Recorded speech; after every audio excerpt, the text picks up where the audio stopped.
South African Revenue Service Commissioner Kieswetter says 1.6 million taxpayers have already been reimbursed over 10 billion rands. Online submissions started on Monday, while auto assessments began at the start of the month. Newzroom Afrika's Nasiphi reports.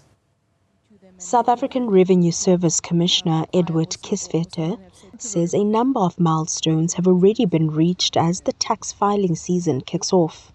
The total assessments through auto assessment plus returns submitted since the 1st of July to about 5.55 million.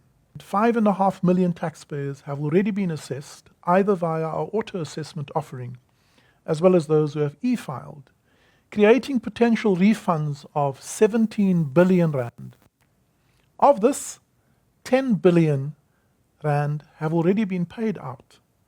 A further 4 billion will be paid out within the next 72 hours, unless there is a specific reason for it to be withheld. The individual tax filing season will continue throughout October for most taxpayers, with a deadline of January 2025 for non-provisional and provisional taxpayers. We anticipate in total, by the end of round about the 20th of January, to have issued approximately 8 million assessments for the 2024 tax year alone, and that's besides prior year tax returns that taxpayers will thankfully submit to ensure that they are compliant. Of the 8 million, as I said, over 5 million of these will have been auto-assessed, which means that taxpayers would have had to do nothing.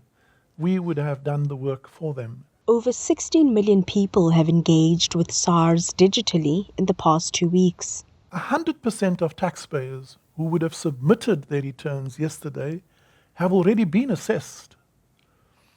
70% of those were assessed within the 5 seconds. And just in the interest of disclosure, we aim for 90%, but with the high volumes and interactions yesterday, 70% would have been assessed within our own 5-second aspiration. SARS busiest service centres were in the Western Cape and Gauteng. For Newzroom Afrika on Channel 405, I'm Nasiphi in Cape Town.